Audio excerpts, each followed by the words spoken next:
Hi, everyone, and thank you for tuning into today's podcast. Today, we'll be discussing safaris and everything that goes into being on a safari journey while we were actually on safari and filming this podcast in a nature reserve. So we hope you enjoy it. And for those who don't know, we are Art and Voyage. We are a luxury travel company that specializes in all kinds of luxury travel. So we hope you enjoy.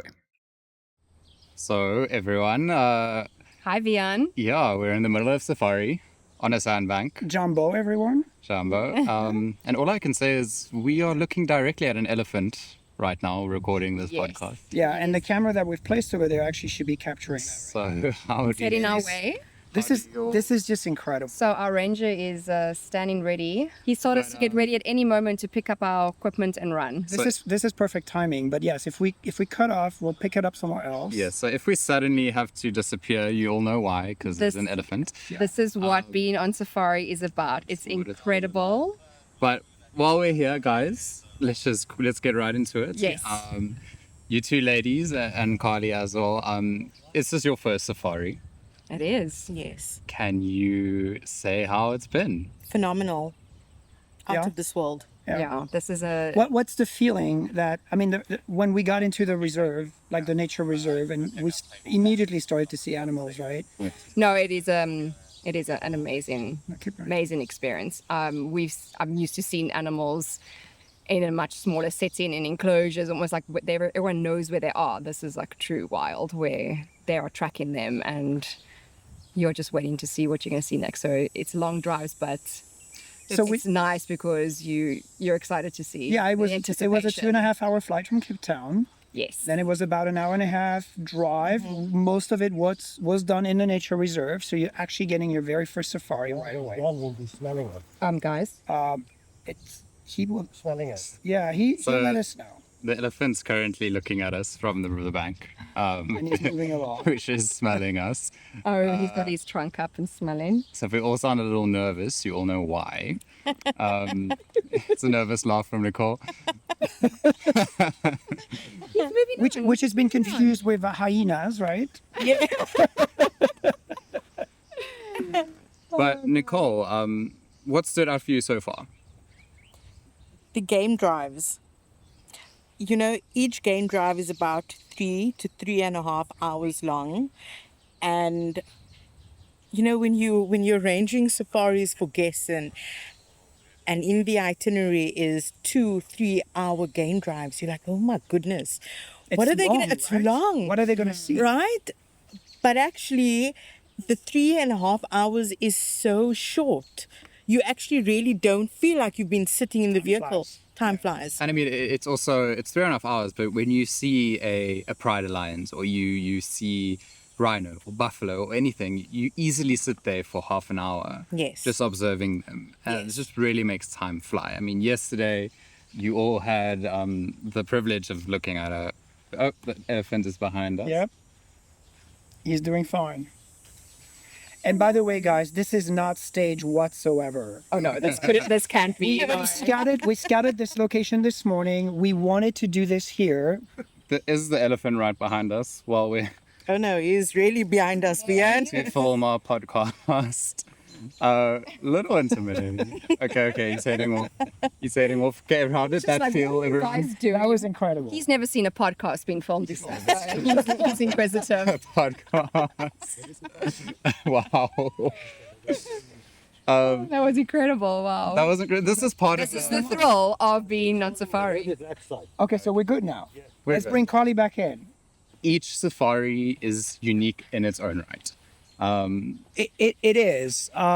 Listen, I've done a lot of so let's just go back a little bit and explain everyone where we are. South Africa is well known for its national park called Kruger National Park, or Greater Kruger National Park. We're not there right now. We're a nature reserve that is in the province of Mpumalanga. All right. It's 22,000 hectares, I believe. 28,000. 28. Thank you for correcting me. It's very close. Very big. It's quite big. Actually, it would take about 3 hours to go from one end to the other.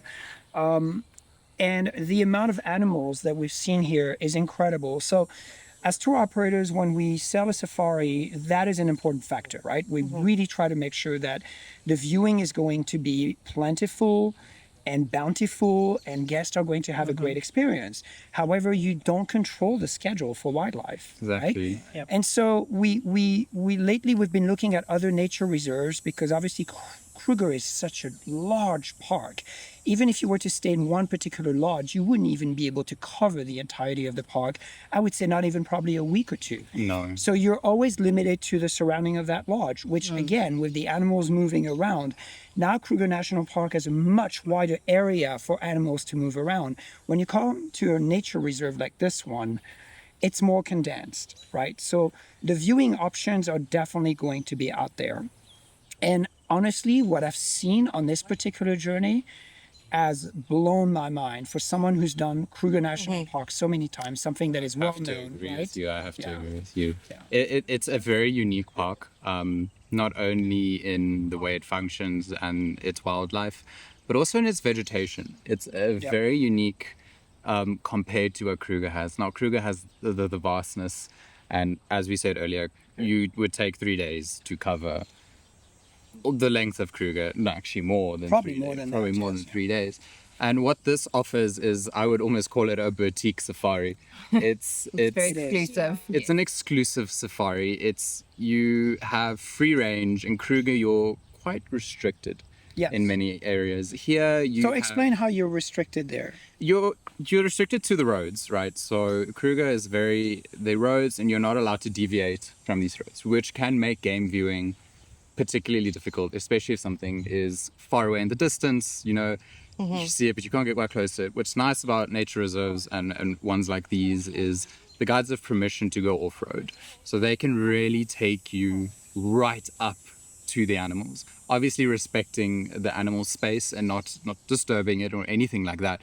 But for example, yesterday we came across 2 beautiful male lions, and we were able to drive right up to them, As well as the cheetahs, Vian. as well as the cheetahs. And then later on the Pride. Yes. And then, later At on, least 14 later or on, 15. Pride. Yeah. And we also yesterday had the experience of an elephant, much like now, but the A elephant little bit being closer. a little bit closer, right up against the car, which we did film and we'll be sharing at some point for everyone to see. But I think that's the beauty, and I kind of like the boutique safari. It's an intimate, exclusive safari. Very arty Voyage. Very, very. Now we need to be very fair, and I wanted to explain this, and I don't know how I would explain it, but obviously Kruger National Park is a state-run park, but over the past decades or maybe 15 years has extended, and that's what's called Kruger National Park. And what they've asked is private owners around Kruger National Park to kind of drop the fence and create this larger entity to allow for a bigger movement of animals, right? So in Kruger National Park, you have the state-run park in its entirety, but in private game reserves, some of them do have the approval to go off-road, right? So it's not the not being able to go off-road is not for the entire greater Kruger National Park. I want to make sure that we're fair, that we describe how it functions in the right way. Both experiences are very different because I believe in private game reserves you have more freedom while still not intervening with wildlife and with what nature is doing, right? There's no healing animals. There's no tracking animals. I believe the only time they're able to take care of an animal if it was injured by a human, or let's say, for example, a nail that was left, by mistake after construction, and the animal is injured. They actually dart it, and then they take care of it, and then they release it. So that's the only exception to intervening in what's happening. But I think on that point, it's important to mention a lot of the lodges in these reserves are, you could call it eco building. They integrate the nature around them rather than taking over the nature. For example, the lodge we're staying at the moment, which is Tororilla Lodge, they have this massive ancient tree, and they have built the lodge around the tree. Nice. They've got the riverbank next to that, so they really kept nature as it is, not intruding on what it was, which I think is a big point. People who are more conscious about eco travel or going to places which are more eco friendly I think a safari is a very good option. And they are completely off the grid. They're off the grid. They're running Yes. electricity through solar panels. They do have, in case it breaks down, they do have a generator, but they rarely use it. And obviously, that's important to mention because if you're off the grid and you're generating your own power, then obviously your carbon footprint is Yes. far smaller. But you can also apply that policy to the safaris, the game drives as well, right?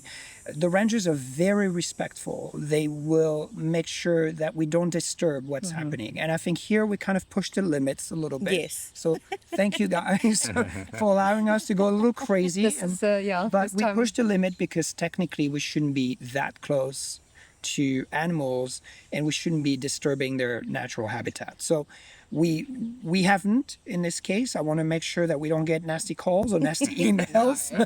But you know, the elephant came to us after we got settled here. Yes. But there was a plan B, right? Yes, there was. To avoid disturbing the animal, if we needed to, we would have packed up and gone away. I mean, you'll all obviously see, or would have seen already on the video, that it was a very curious elephant. I packed up a bit earlier. Yes. If you notice when we started, Carly was not here, She was a tad nervous. but we're glad you're back. We're glad you're Yay. guys. And I think I would like, especially from the three of you ladies, this being your first proper safari. From the game drives you've been on, what is something that's truly stood out to you? It can be a sighting, it can be just an experience, anything. Nicole? The elephants. I've never ever seen an elephant before. I think I may have seen one at the circus years ago. Very when I was different. probably Oh, like no. 7, 8 years old. You know, I mean, I don't take my kids to circuses because of Yeah. that reason. So this was a wow for me. And I mean, the elephant was probably about 5 meters. Yeah, if From- not closer. Yeah. So that was a really wow. Incredible. And seeing elephants really is just, Oh, they're beautiful. they're such majestic creatures. Gentle giant. Gentle giants. Well, Respect them. unless they get angry. Not so gentle. Lauren, for you, what was something? Oh, easy. When we saw the male lions yesterday, and they were very calm, very lazy, lying there, and all of a sudden both of them actually, but one at a time, they got up and walked right towards us, about half a meter from me, and I just kind of froze. And he walked on by, and then the second one followed, and that was just incredible because you're very aware of how they are wild. They are They're wild. not. This is truly There's no experience. there's no enclosure. There's no training. There's nothing that they've been doing. It's wild. And I think to add, to just preface what Lauren is saying, when she says it walked by closely, it's to the point where if you just stretched out of the range of the touch it. vehicle, you could touch it. Obviously, don't do that.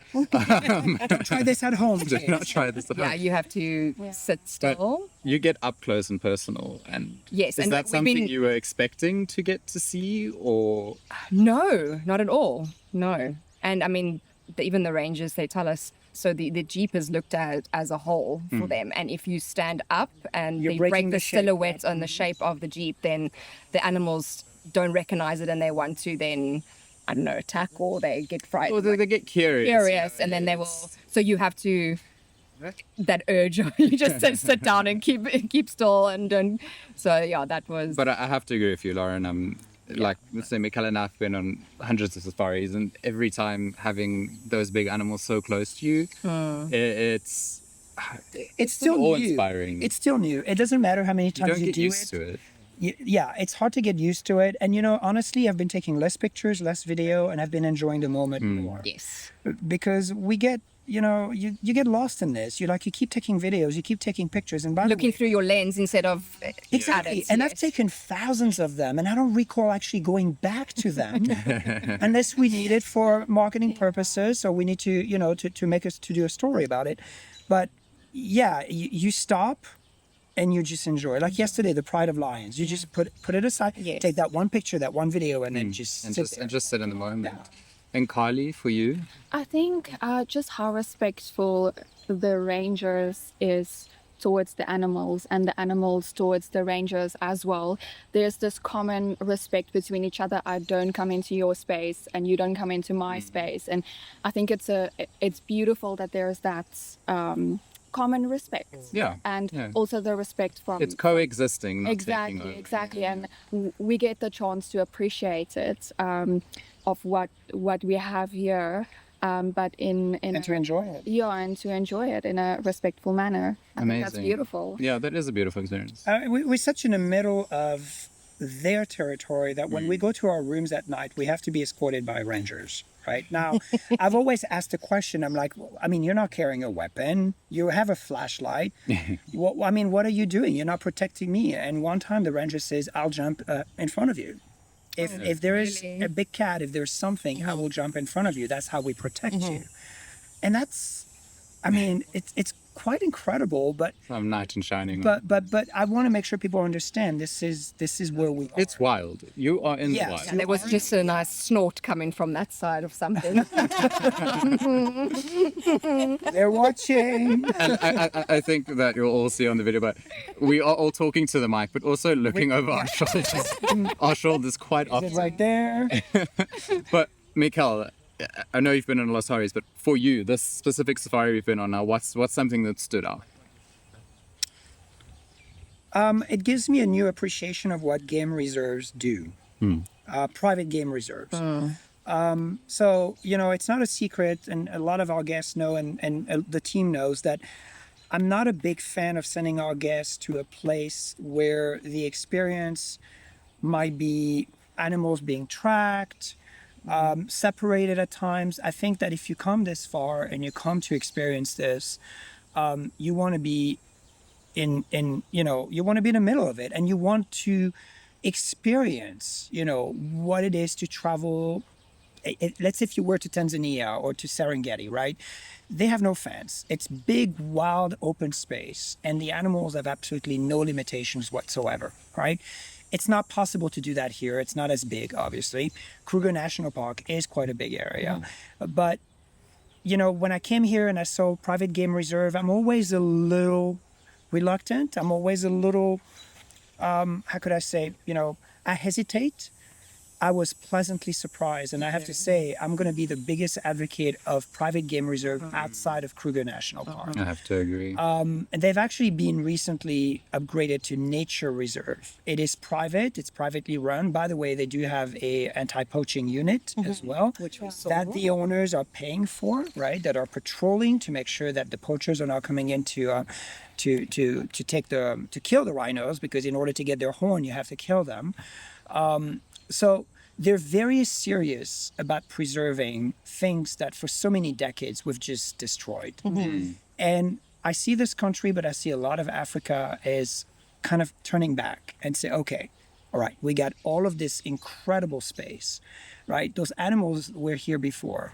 We have, and by the way, it's a huge economical potential as well, right? It's an economic chance for a lot of locals to not just show their country, their province, and their wildlife to tourists, but also it creates jobs, it creates opportunity, right? And that's what private game reserves do. So private game reserves, for those who don't know, used to be farms. And the farmers decided to just turn it back to its original state, right? And they only, exactly. So through vegetation, through clearing certain trees and letting others grow. And they only introduce animal that used to be here historically in that particular area.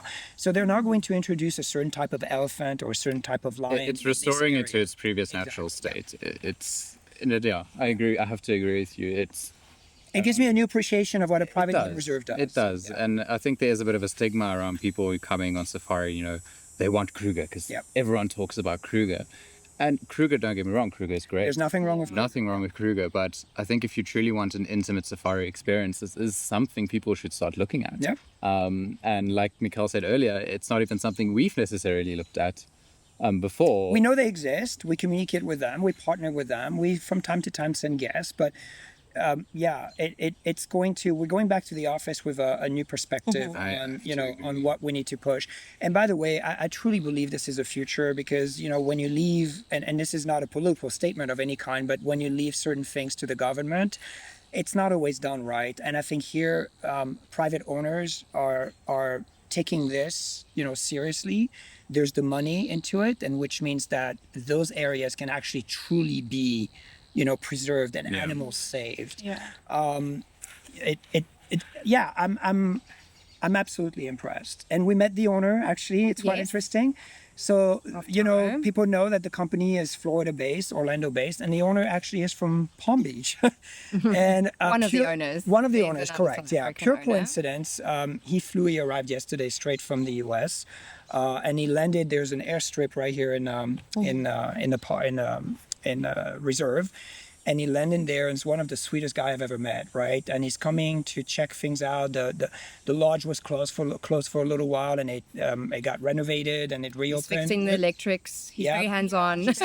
He's fixing the heaters and he's checking everything. And we're actually the first guest of this particular property since they've reopened. So we're quite excited. We're the only one at the property, Right which on. makes it even more special. It's only 5 units, so it's absolutely fantastic. Even if you have 5 couples, or even if it's just 2 couples or 1 couple coming in, there's this intimacy and this privacy that you And get. again, that goes into the exclusivity feel of it. It's like a very intimate, Yeah. private experience. Especially, obviously, on this private game reserve, there is a few lodges, 2 or 3 other lodges, and whenever we come towards an animal, the other game rangers will give space to us so we can have some alone time with the animals, and I think that's quite special.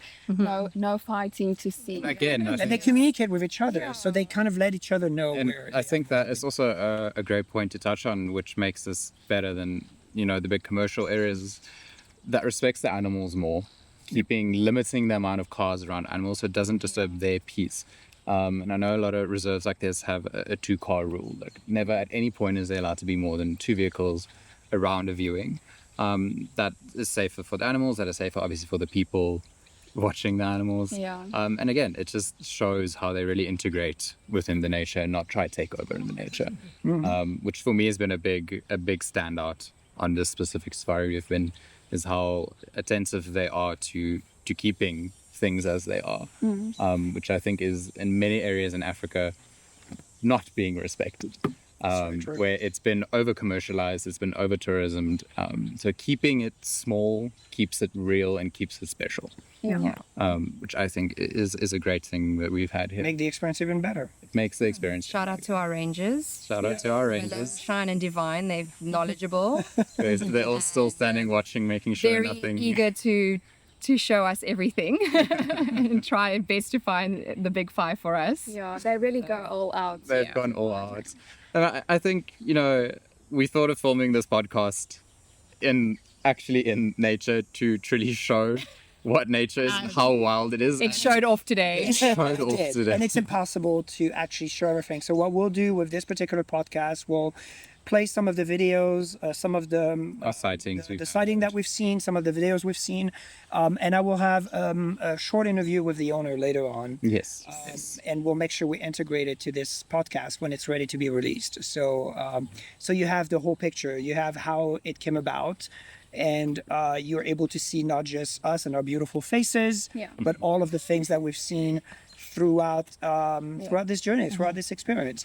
And we're seeing the rhino tonight, right? We're going for the rhino. We're gonna try find the rhino. We're gonna try find them. White rhino. And I think, or just so you all know, we're basically finishing this podcast now and going straight on a 3-hour Yep. safari drive. Yeah. So not only have we been sitting, we're now going to We'll have a little break. Have a little The break. sundowner is part of the experience. Sundown is beautiful. Cocktail. Sundowner The cocktails. You stop right at the sun is setting.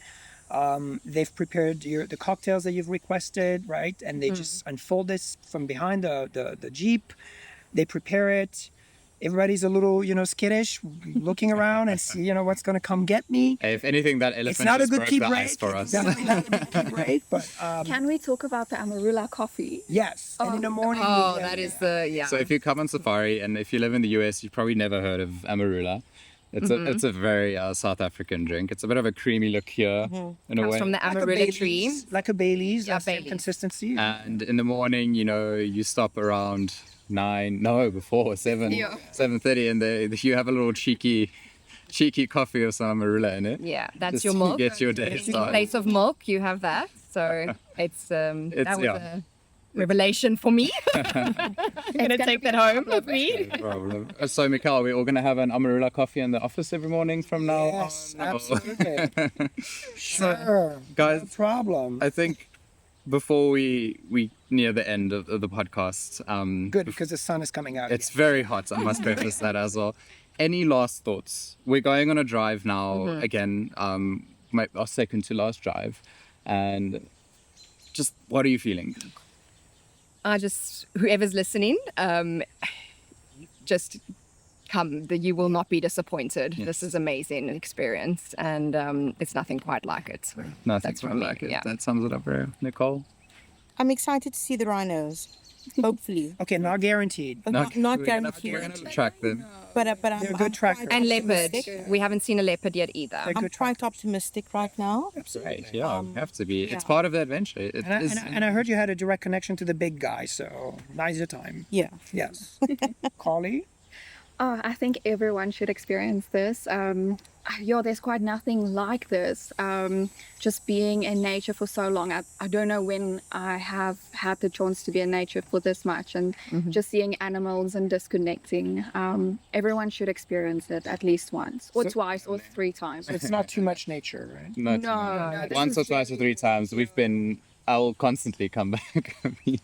Mikhail, you? I mean, I would say one thing. I think if you keep thinking about it and keep postponing it or procrastinating about it, stop. Just stop. Just do it. Just do it. Give us a call and we'll bring you here. It's a life-changing experience. I know it sounds cheeky, and it's not. It's It really truly is. It's the first time I came here was 2007, and look, we're 2026 soon. I've not regretted it a single time, and it literally changed my life and my perspective on everything. So yes, please make it. And I'd even say, as someone who grew up with this, every single time is incredible. Yeah. If someone told me, if we get home and someone was like, "Hey, do you want to go on safari tomorrow again?" Like, yes, let's do this. Let's do it. Why are you even I asking? can now understand why. Yeah. You can understand. And I mean, it's been incredible. I believe for Mikhail as well, is being with people who are on safari for the first time, reliving your excitement. Yes, through them. Seeing through that, it's just so incredible. It makes us giddy. Like, it's our first time seeing a lion, and we still get excited. And I think that's a big takeaway. Is it will always be different. It'll always be unique. Yeah. And is something I think everyone should try experience at least once in their life. Yes. So guys, Thank are you. we gonna head off on our Yes, safari now? let's do this. Go chase some rhinos Let's and get some more elephants. some more elephants. Guys, we'll see you on the next podcast. We'll Cheers. see you on the next podcast. Bye. Cheers.